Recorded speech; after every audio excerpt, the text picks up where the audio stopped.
Muy buenas noches a todos, bienvenidos a este su barco favorito, el holandés errante. Hoy tenemos como invitado a un gran amigo, un gran exponente de este mundo, el queridísimo Quique Huerta. ¿Cómo te encuentras hoy? Hola Shirley, pues muy contento de poder ser un tripulante más de esta misteriosa nave, el holandés errante, y contento de poderte saludar a ti y a tu comunidad. ¿Tú cómo estás? Me encuentro bien, bastante tranquila, estuve estudiando bastante el tema, porque el tema que nos traes hoy es algo que no estoy acostumbrada a tratar, sino que más bien lo veo desde otro punto. Entonces, me gustaría que nos explicaras como tal de qué vamos a estar hablando hoy. Pues fíjate que es algo que en lo particular me llama la atención y te soy honesto, no tanto por gusto, sino porque yo estoy ahora en una región maravillosa en México, eh, donde abundan estas situaciones que vamos a platicar en esta charla. Yo me encuentro al norte del estado de Oaxaca, sur de México, muy pegadito a la costa de hasta abajo, pero de ese estado en la parte norte. Y a ese lugar se le conoce como la cuenca del Papaloapan. Y resulta que es un lugar hermoso, está lleno de mucha agua dulce, hay muchos ríos, manantiales, montañas, es un lugar verde, hermoso, maravilloso, que además se presta mucho para todas estas creencias antiguas y tradicionales acerca de lo místico, la magia. Y eso ya de entrada, bueno, pues nos hará entender que estamos hablando de brujería, y la brujería muchas veces en estos brazos raros de la brujería y de la magia nos lleva a algo que se conoce como nahualismo. Son palabras raras a veces y varían mucho de una región a otra, pero justo donde yo me encuentro, abundan estas creencias y no son solo creencias, son prácticas. Y para muchas personas no son solo prácticas, es una profesión, es su día a día. El convivir con lo esotérico se ha convertido básicamente en su quehacer y además hay gente que gana mucho dinero por esto.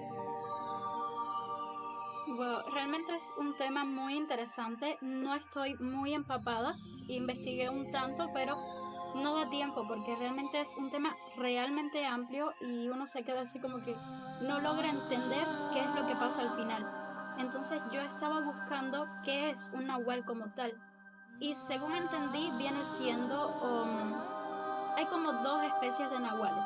Está este nahual que lo hereda de su familia, tal vez su abuela, su papá, alguna persona que en algún momento fue nahual y lo heredó. Pero también tenemos el otro punto que es en donde esta persona hace como un pacto con cierta entidad, ya sea demonio, etcétera, y termina obteniendo estos poderes, pero mediante ritos ya un poco más oscuros.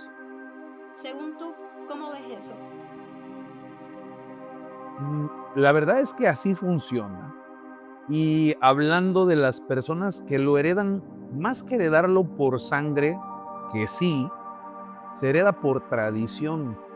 La cultura mexica, que es una de las culturas más antiguas de Mesoamérica, es la que da pie a todo esto en México, ¿no? Nuestros antepasados como tal manejaban una creencia.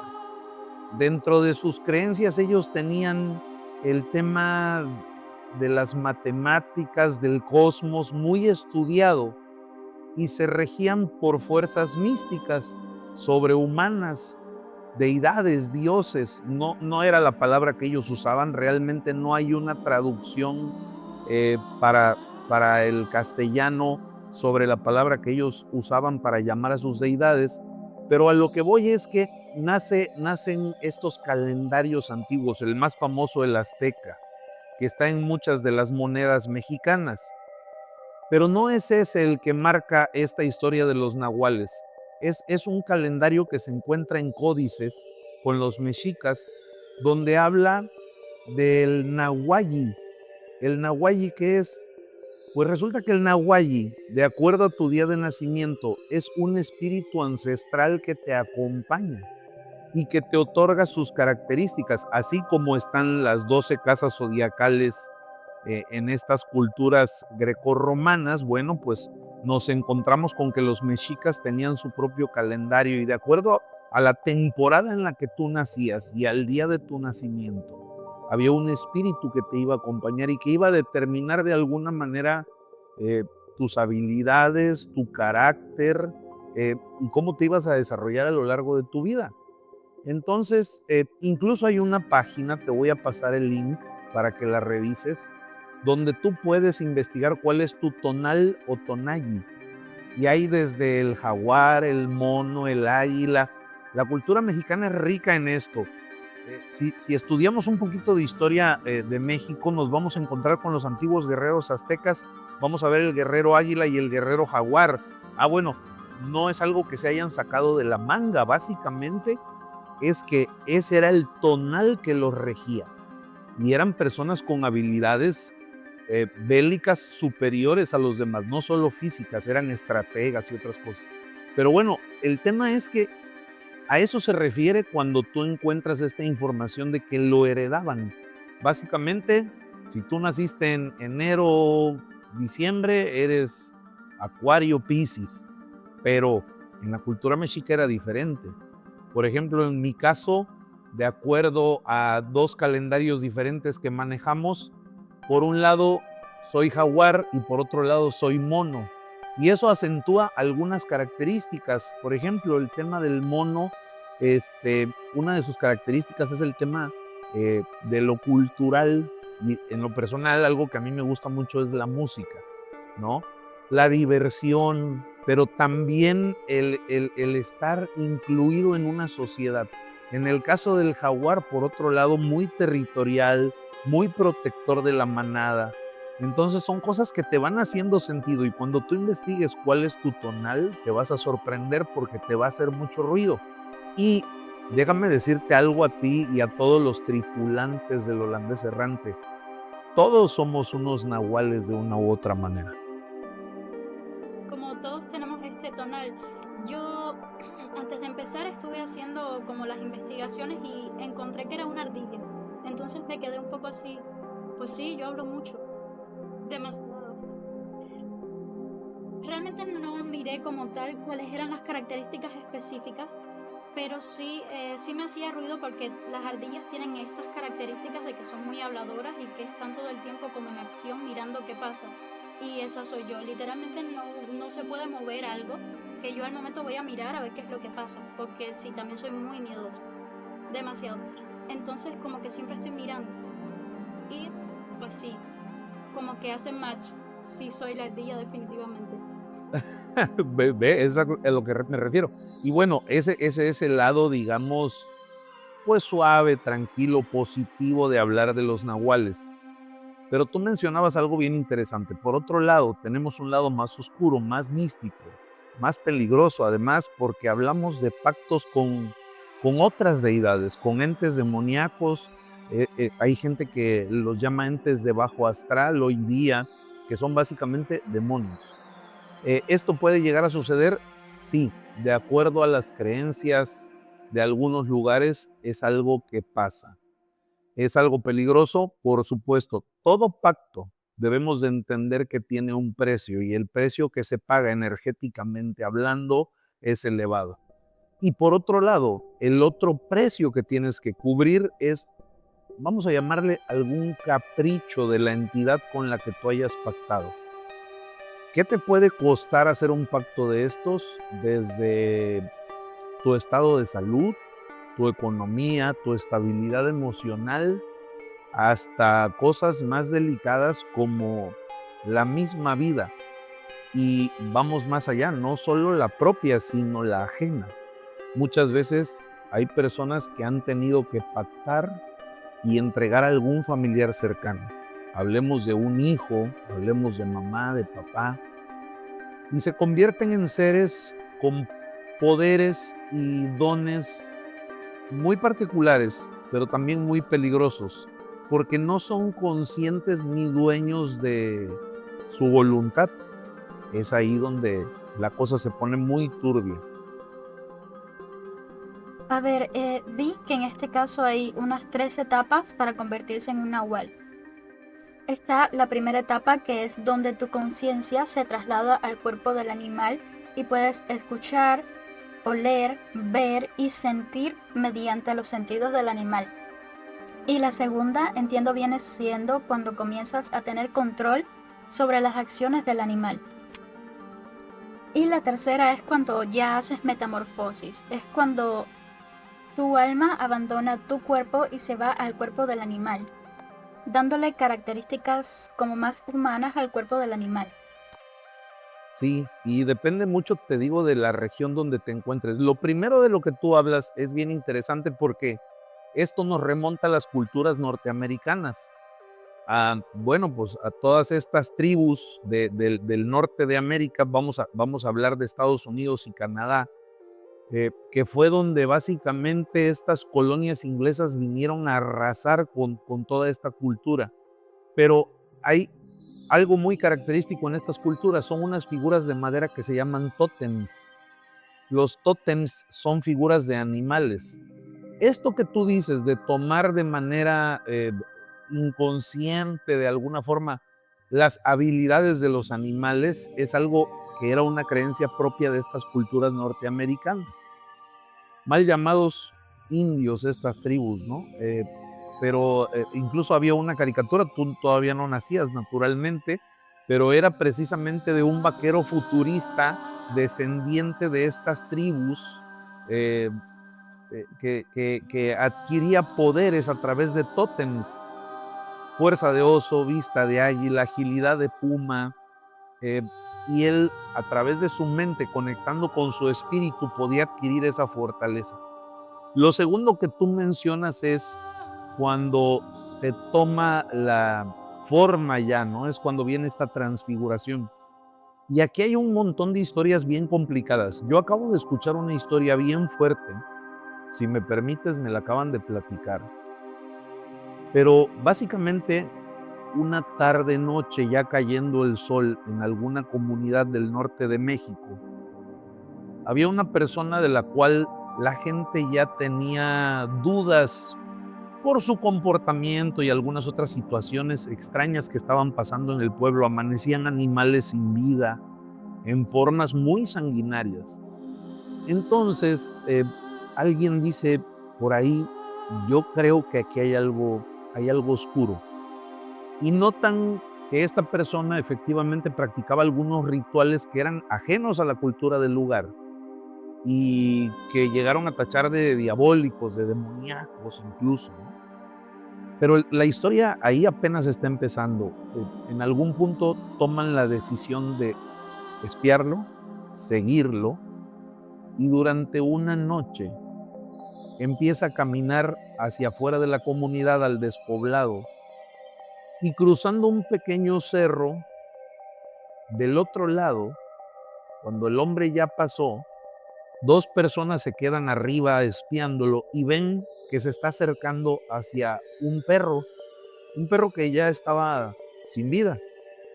Y pues al parecer ya tenía un tiempo ahí, ya se veía bastante seca su complexión del animal.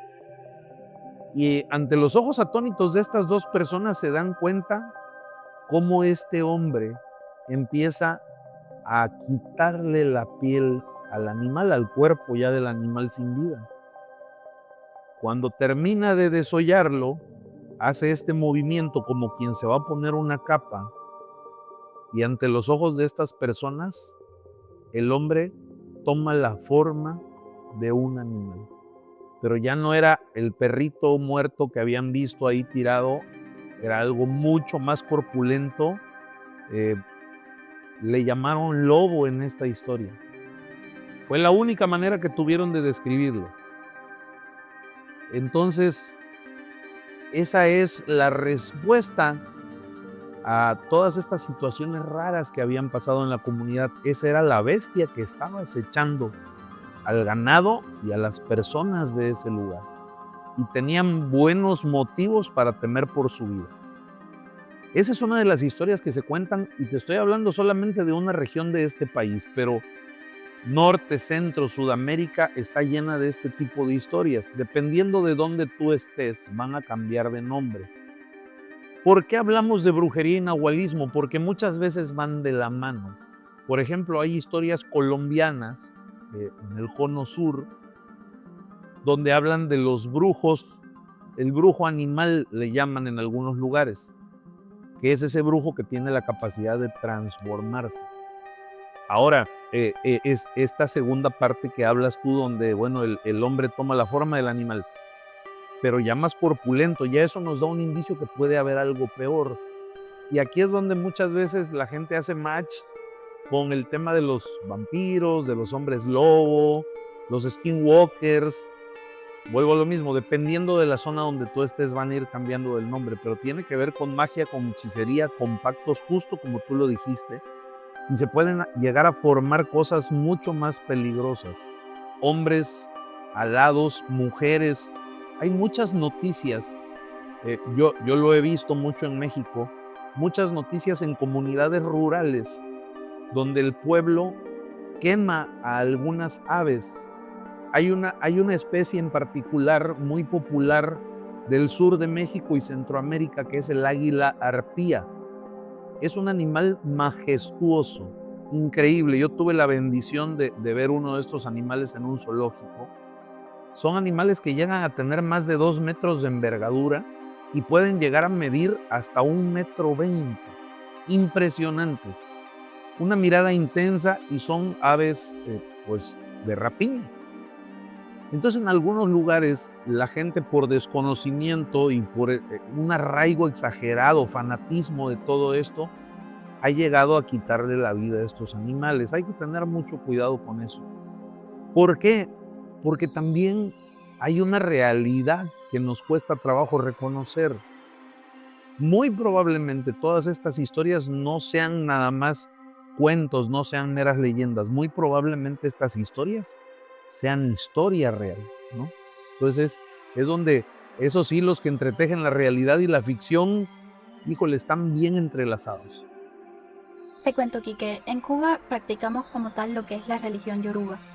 Y en esta hay pues varias ramas, entre ellas está el palo mayombe. Estas personas que practican el palo mayombe tienen una nganga. Esto viene siendo como el caldero en donde tienen todo lo que son sus santos, sus espíritus, sus egun, le llamamos, en donde se dice que en la mayoría de estas ngangas hay siempre un espíritu específico de ya sea una persona o un animal. No estoy segura si tienen que haber ambos, pero sí sé que al menos uno de los dos tiene que estar. Bueno, conozco una historia en donde un sacerdote de palo que vivía en un pueblo pues marginal de Sagua, esto es para el oriente del país. Este señor no era un simple santero ni era babalao, era más bien gangalero, es decir, palero. Resulta que este señor había heredado la nganga de su abuelo, pero la cosa está en que en esta nganga venía un jaguar que fue precisamente sacrificado para entregárselo a la prenda. Y bueno, resulta que la gente decía que veía que esta persona era un jaguar. Te explico, en Cuba no vas a encontrar fauna, es muy difícil incluso en los pueblos más alejados. Realmente no la hay. Entonces ya encontrarse un jaguar es algo bastante raro. Pero bueno, este señor vivía como en una loma, es decir, un cerro le llaman allá en México. Y bueno, si tú te vives alejado y eres una persona huraña, pues bueno, algo tendrás que ocultar. Puede ser que sea simplemente tu personalidad, pero para un cubano eso no es normal. La verdad ya todo el mundo lo conocía, le llamaban el mayoral. Bajaba muy pocas veces al pueblo para conseguir las cosas que necesitaba y tal, pero no era común. Entonces, esta persona ya tenía esta fama de que era un jaguar, de que se convertía en un jaguar. El caso está en que una vez que este señor muere, que descubren que pues se fue a un mundo mejor, el jaguar este que veían comenzaba a llorar por las noches, lo veían corriendo de lado a lado y llorando. Pero no lloraba como si fuera un jaguar, un felino, sino que más bien parecían los lamentos de una persona. La cosa es que en mi religión todo está como, digamos, cada cual tiene cierta información a la que puede acceder. Tenemos rangos y si tú no estás autorizado para saber X, Y, Z cosa, realmente no la puedes saber. Yo misma tengo ciertos como calderitos que son en donde están mis cosas de religión y hay muchos de ellos que yo no puedo ver, aunque sean míos. Entonces, ¿qué te puedo decir yo? No sé si esta historia sea real, pero no te puedo negar nada. Te voy a explicar. No sé si sabes que la mente se puede medir en hercios. Bueno, no sé si son hercios. Así es. Bueno, el caso es que vamos a utilizar esta unidad de medida para fines del video. La mente humana normal, en un estado de conciencia, suele estar en un 30 y los tambores tienen esta cualidad de estar en 5 hercios. Entonces, nosotros tenemos unas fiestas específicas que hacemos en ofrenda a nuestros santos, nuestras deidades, que le llamamos tambor. ¿Por qué? Porque en estas fiestas lo que más predomina es el toque del tambor y el canto directamente a lo que son las deidades, más que nada en idioma yoruba. La cosa es que en estos tambores tú sueles ver ciertas cosas, como por ejemplo, cuando una persona se monta, le llamamos así, pero es como si fuera una posesión en cierto modo, en donde la persona puede incluso comer vidrio machucado y terminar y salir del trance como si no hubiera pasado absolutamente nada, sin un solo rasguño. También he visto cómo pueden incluso hipnotizar animales. Entonces, ¿qué te podría decir? No sé si esta historia sea real. Yo por mi parte lo creo casi todo. ¿Por qué pasa esto? Porque al los tambores estar en 5 hercios, digámosle, y el cuerpo, la mente humana, a 30, la mente lo que hace es bajar y ponerse al nivel del tambor y es como si te estuvieran hipnotizando. Bueno, también quería preguntarte, ¿sabes? ¿Tienes alguna otra historia que sea como más real, más reciente? Muchas, muchas, muchas historias. Y es algo con lo que vivimos en el día a día. Mira, tuve la oportunidad de entrevistar a un amigo muy cercano, te estoy hablando de hace un año más o menos. Él es guardia de seguridad y también es parte del cuerpo de mantenimiento de una institución universitaria por aquí en la región. Y tuvo experiencia además en algunos lugares en la península de Yucatán, Cancún, que es un lugar muy conocido por los turistas a nivel internacional. Entonces él estuvo trabajando de security, ¿no? Básicamente en algunos de estos lugares. Hoy acá. Y me dice, fíjate, Quique, que he tenido varias situaciones a lo largo de mi vida, pero una de las que más me ha impactado fue muy recientemente en la universidad donde yo trabajo. Me empezaron a pasar una serie de cosas. Lo primero es, dice que yo, digamos, mi base de mi guardia es afuera en las escalinatas del auditorio de este lugar. Y ahí agarro mi radio, mi linterna, me siento, escucho un rato. Y lo primero que me pasó aquella noche fue que me empezaron a llamar con ese clásico, ya sabes, como decimos acá, me empezaron a chuchear, ¿no? Entonces yo había pensado que era la radio, le bajo el volumen, la sigo escuchando, pero a pesar de que yo le bajé el volumen a la radio, me volvieron a llamar igual, misma intensidad, y dije, esto no es la radio. La apagué, tenía una luz de noche a mi lado, muy ligera, la apago también, porque dice aquí que tú sabes que no soy un tipo miedoso. He trabajado de noche muchos años de mi vida. Además, no muy alto, pero fornido, fuerte el hombre. Ok, viene por tercera vez ese ruido. En ese momento alcanzo a detectar de dónde viene, enciendo mi linterna y no hay nada. Suena mi radio, ahí sí me asusté, pegué un brinco, era mi compañero. La universidad es muy grande, eh, hay mucha vegetación en este lugar, es un lugar bonito. Y bueno, él estaba en un punto contrario, dice, a donde yo me encontraba. Y me dice, oye, ya vamos por el café, que estaba en la caseta de entrada de la universidad. Cada quien por su lado, llegan, se juntan. Y a medio café, este amigo le dice, te tengo que platicar algo. Fíjate que estaba yo sentado y lo que te acabo de contar. Me hicieron 3 veces este llamado, no vi nada. Y me dice, mira, mi cuate, mi amigo, mi compañero me dice, eso que te pasó a ti hoy, me pasó ayer. Y entonces ya le pensaron y dijeron, oye, ¿y si hacemos guardia mejor juntos, en pareja? Va. Entonces hacen su rondín de las 3:30, 4 de la mañana. Hay un pasillo al fondo de la universidad, que es una continuación del pasillo central, porque en algún punto se corta por un pequeño jardín que hay al centro. Entonces en ese pasillo del fondo van caminando, luz de la luna, noche despejada, es un lugar caluroso, van charlando y hay 2 hileras de árboles plantados a los costados de este pasillo. Son de una especie que se llama ficus, no son muy altos ni frondosos, pero tienen muchas hojas. Y de repente escuchan detrás de ellos un aleteo muy fuerte que pasa por encima de sus cabezas y alcanzan a ver como unos 15 metros más adelante un animal muy grande, emplumado, se posa sobre uno de estos ficus, sobre uno de estos árboles. Tratan de alumbrar, pero bueno, las ramas de los demás árboles no los dejaban ver tan bien, pero para ellos estaba claro que algo había ahí.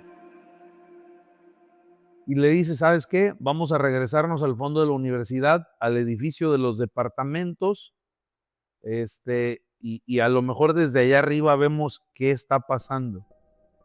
Se dan la vuelta, empiezan a caminar y empiezan a escuchar que viene el aleteo, pero esta vez junto con el aleteo, un viento intenso, no fuerte, no algo que te empuje, pero lo suficientemente fuerte para hacerlo sentir temor.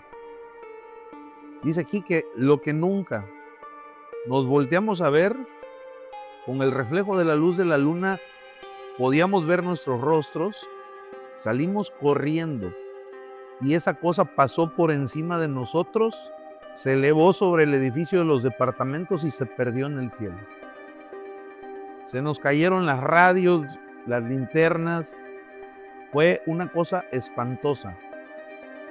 Pasó.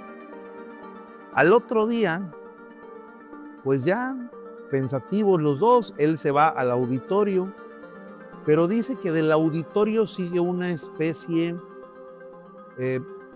como de fosa, una fosa de algunos metros, 3, tal vez 4, no más. Y que él empieza a escuchar que pasando la fosa hay un enrejado donde están los límites de la universidad y empieza a escuchar que alguien le habla por su nombre. Hey, ven, ven. Entonces él dice aquí que yo no sé por qué me levanté, dejé mi radio, dejé mi linterna, empecé a caminar y empecé a seguir a esa persona. Yo quería ver quién me estaba hablando. Y lo siguiente que pasa es que siento cómo me jalan de la parte de atrás del pantalón, me pescaron del cinturón y me jalan y me sientan, me caigo al piso de espaldas. Y es mi compañero. Y me dice a los gritos, ¿a dónde vas? Quique dice, estuve a punto de caer por ese barranquito de 3, 4 metros.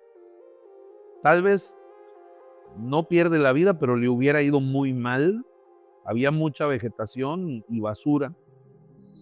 Y le dice, te empecé a ver, venía yo caminando cuando vi que te levantaste y empezaste a caminar.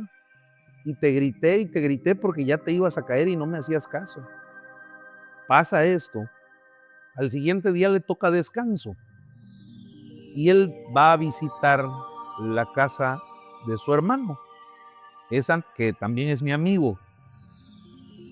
Esa noche ellos están charlando y se va la luz de esas cosas que dices, ¿por qué nos está pasando esto, no?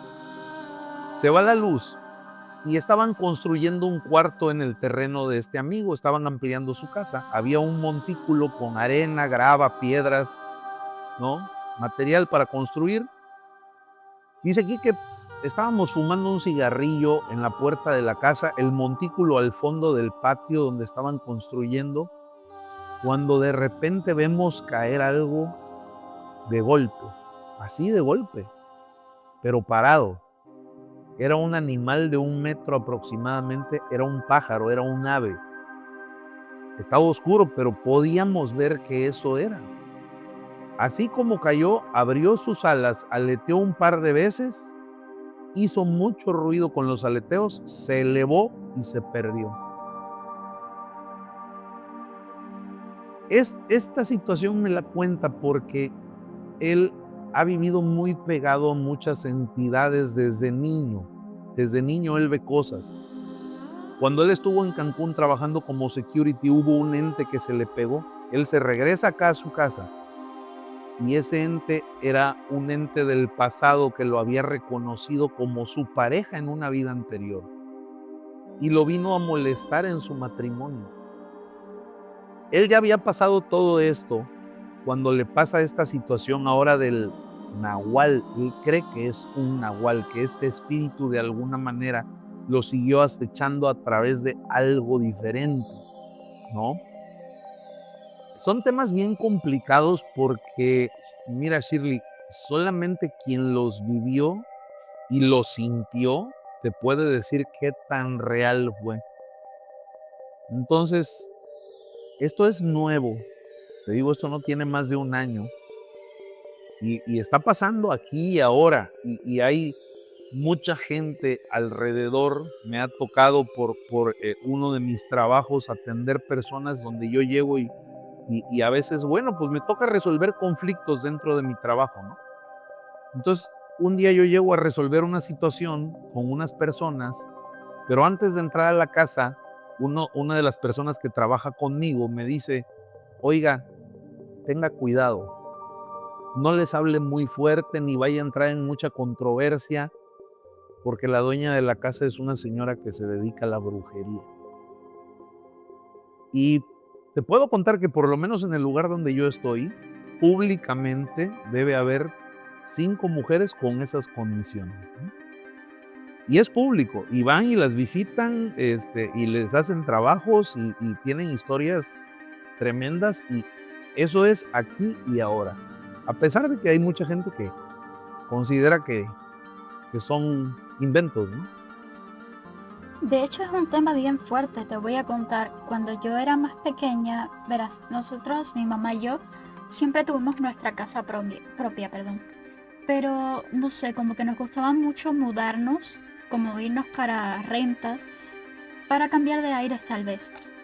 Y resulta que en una de estas rentas a las que nosotros nos fuimos, justo al lado, vivía una señora que era llamada bruja y realmente era bastante poderosa al punto de que en su casa se hacían incluso cambios de vida. Entonces mi cuarto estaba justo al lado del cuarto de Santo, donde ella tenía todas sus cosas. Y bueno, la cosa es que la hija de esta señora siempre pues estaba muy enferma, siempre tenía algún problema. Y ella tenía una característica, y es que tenía una voz muy como chillona, así como si fuera una ardillita. Siempre habló muy femenino, muy fino. Y resulta que una noche yo estoy aquí justo al lado de mi ventana escuchando música y al lado ya yo empezaba a sentir la música, los toques, eran como las 3 de la mañana fácilmente. Y de la nada yo escucho a la muchacha de la que estamos hablando, la hija, pues que está pues en su rito. Y de la nada ella comienza a hablar con una voz como gutural, como si fuera un señor con mucha carraspera que toma mucho alcohol. Y pues yo decía, ¿qué hago? Porque estoy escuchando literalmente un demonio hablar al lado mío. Pero la verdad es que no sentí miedo. Era más paz que otra cosa. Entonces estas cosas me hacen pues como más sensible, más creyente. Porque bueno, he visto y he escuchado cosas. Además de que también tengo una cierta sensibilidad. Cuando yo era más pequeña, solía decirle a mi mamá que el señor que estaba detrás de la puerta tenía hambre, que me diera comida para darle. Oye, yo sé que no es mi canal, pero yo te quiero preguntar, porque no me aguanto la curiosidad. ¿Cómo es este choque cultural de ustedes? Porque hay un cambio de residencia y son 2 culturas parametralmente diferentes, a pesar de que comparten una ideología sociopolítica. ¿Lo puedo decir? O sea, sí podemos hablar de eso. Tú eres cubana y ahora estás en Rusia, ¿no? Eh, Entonces, bueno, pues tenemos por un lado en Rusia iglesias ortodoxas muy cercanas a la religión católica, pero con una estructura administrativa diferente. Eh, que es muy riguroso. Además, en México hay libertad de credo, pero allá no tengo idea cómo es y me llama muchísimo la atención. Bueno, te cuento, en realidad no ha habido problema hasta el momento porque, bueno, uno tampoco es un religioso fanático. No es como que yo salga a la calle diciendo, hola, me llamo Shirley, soy hija de Obatala. No, a ver, es más bien, pienso que se trata mucho del respeto, porque ellos sí tienen sus tradiciones, tienen sus cosas, y bueno, uno no se mete con ellos y ellos tampoco se meten con uno. Además, aquí hay mucha mezcla, también hay muchos musulmanes que están viviendo en este país y ya están bastante acostumbrados. Por ejemplo, mira, cuando mi mamá se casó con su esposo, pues fue un choque un poco raro porque él sí creció con estas costumbres católicas. Sin embargo, bueno, mi mamá no es creyente como tal de la religión yoruba, pero tiene sus cositas, tiene sus retratos de su abuelita, tiene pues su Virgencita de la Caridad y bueno, pues le pone velas, de vez en cuando pone un incienso, tal vez como que les da su atención. Y al principio él se quedaba un poco como que, ¿qué es eso que estás haciendo? Pero nunca se metió. Es más bien como que todo se trata de mucho respeto. Yo te respeto, tú me respetas y no hay ningún problema. Pero sí, por ejemplo, el tema de, pues como te explicaba antes, nosotros también tenemos en cierto modo lo que son los santos, pero llamado de otra manera. Y además de que nosotros también nos casamos por la iglesia, como delante de los ojos de Cristo y tal. Es todo muy de respeto más que nada.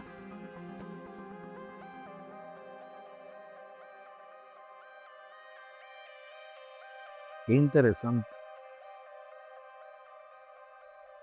Sí, y ojalá que todos tuviéramos esa idea, ¿no? De ser tolerantes, de respetar. Desafortunadamente, bueno, pues hay gente muy apasionada y que quiere imponer su ideología.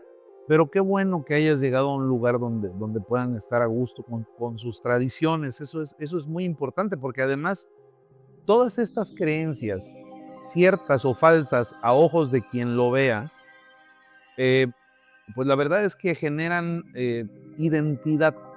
Y el tener que renunciar muchas veces a todo esto es renunciar a uno mismo. Y creo que eso no está bien. Eh, Mira, venimos de lugares muy similares en el tema de esta mezcla ideológica, de esta, como le digo yo, se me fue la palabra, ya me hace falta tomarme mis vitaminas. Este,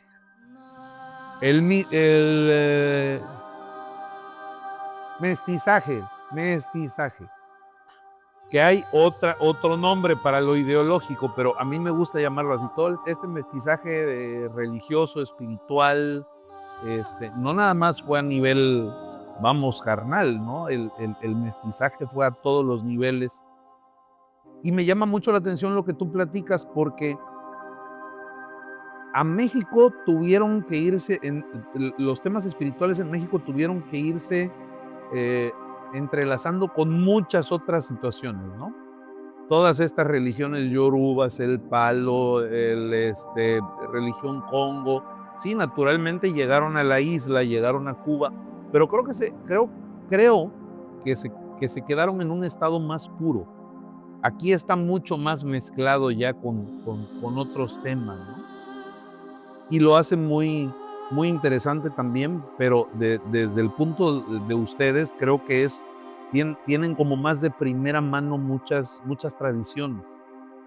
Aquí ya muchas cosas cambiaron y conforme fue caminando este mestizaje, pues naturalmente se fue enriqueciendo mucho más y fue generando figuras nuevas, como lo que tú dices, oye, acá no se ve fauna casi, ¿no? Entonces llama mucho la atención que haya un jaguar por ahí. Acá acá hay fauna, pero a montones, por lo menos en el lugar donde yo estoy. Hay reservas naturales a un par de horas donde camina el jaguar y otros felinos pequeños. Entonces también, bueno, eso ayuda mucho a que todas estas tradiciones se sigan manteniendo vivas. Y luego, bueno, pues viene la parte también híjole, de la, ¿cómo llamarle? estas ideas de la gente donde ya empiezan a tergiversar las cosas, eh, El fanatismo. el fanatismo, pero fuera de eso, la histeria colectiva. La histeria colectiva va generando otro tipo de personajes. No sé si alguna vez escuchaste hablar del chupacabras. Sí, Bueno, mucha gente hablaba de que era un nahual, ¿no? Obviamente, a ojos de muchos, pues fue un movimiento político en su momento en México que se empezó a replicar en Centro y Sudamérica también, y la historia creció y creció y creció. Pero ojo, creció en un lugar donde era tierra fértil para que crezcan estas ideas. ¿Por qué? Porque eso nos da un indicio bien sólido de que la gente sigue creyendo en esas cosas. Sí, te estoy hablando de hace 21 años, 1994, por allá, antes, más, yo creo. Yo estaba muy chavito cuando todo eso. Tú todavía no nacías. Pero fue una historia que trascendió gracias a la idiosincrasia de la gente. Porque si la gente no creyera, por mucho que dicen, no, yo soy muy católico y mi rosario y mi misa cada semana, pero háblenme del chupacabras y me persino porque el chupacabras sí existe, ¿no? Eh, pero bueno, así es la cosa, la balanza se tiene que equilibrar en algún punto. pienso que estas cosas se deben mucho a lo que fue la colonización en su momento, cuando Cristóbal Colón llegó y bueno, hizo todo lo que hizo. Empezó como el cristianismo lo que hizo fue más bien demonizar absolutamente todo lo que no fuera o viniera de su Dios, llevándolo a un punto incluso extremo. Y bueno, no estamos diciendo que todo el mundo, pero sí hay muchas personas de esta religión que se lo toman todo muy a pecho, como muy personal. Para mí es meramente fanatismo. Además, por estas cosas es que solemos ver esta histeria colectiva de la que tú estabas hablando, en donde muchas veces termina un animal pagando las culpas por algo que realmente no hizo y por simplemente tener una mirada penetrante. Está loquita, dicen en mi pueblo.